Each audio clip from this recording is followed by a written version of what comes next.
धैर्य मतलब क्या?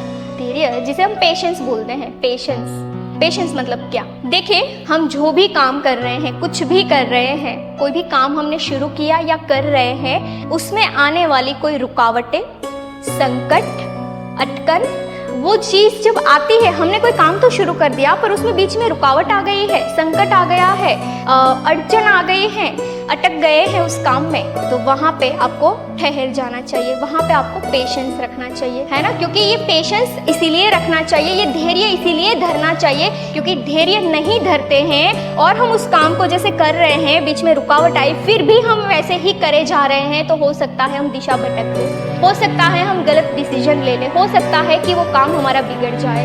सो धैर्य बहुत इंपॉर्टेंट है। जब भी कोई रुकावट आती है, जब भी कोई अटकन आती है, जब भी कोई संकट आता है, वहाँ पे अटक जाना, रुक जाना, धैर्य रखना, इसीलिए क्योंकि धैर्य रखने से आप अपनी शक्ति को एकत्रित कर सकते हैं, शक्ति को इकट्ठी कर सकते हैं। अब ये शक्ति आपको बहुत आगे चलकर काम आती है क्योंकि यही शक्ति से आप आगे जो अटकन खड़ी है उसे आप मार सकते हैं, तोड़ सकते हैं, हटा सकते हैं। एग्जाम्पल से समझने की कोशिश करते हैं। फॉर एग्जाम्पल, एक नदी छोटे से झरने से निकलकर नदी के रूप में बहना शुरू करती है, बहते बहते कहीं बार आगे चली जाती है और जब आगे जाती है ना तो कहीं बार बड़े पत्थर आ जाते हैं अटकन में, कहीं रुकावटें आ जाती है पर्वत के रूप में, उसको कहीं रास्ता नहीं मिलता है आगे बहने के लिए, आगे चलने के लिए, राइट? तो नदी वहां पे क्या करती है? रुक जाती है, धैर्य धर लेती है।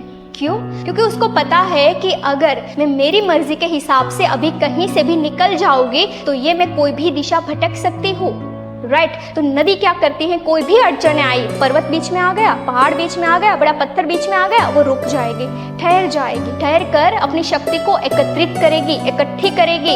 अब यही शक्ति से जब एकत्रित हो जाएगी, उसको लगेगा कि मेरी शक्ति इकट्ठा हो गई है, अब पेशेंस का टाइम नहीं है, तब वही शक्ति के साथ वो इस तरह से बहना शुरू करेगी कि जो रुकावट है, जो पत्थर है, पहाड़ है, उसको चीर कर बीच से निकल जाएगी, राइट? तो धैर्य से इतने सारे बेनिफिट होते हैं, चाहे आप आज कोई भी काम कर रहे हैं। अगर धैर्य नहीं है तो हम दिशा भटक सकते हैं, सही डिसीजन नहीं ले सकते हैं। एंड अगर हम नदी की तरह धैर्य धरना सीख जाते हैं तो हम सही प्लानिंग के साथ, एग्जैक्ट वे के साथ और पूरी शक्ति के साथ रास्ता कर देते हैं और वहां से रास्ता करते हैं जहां पॉसिबल ही नहीं था।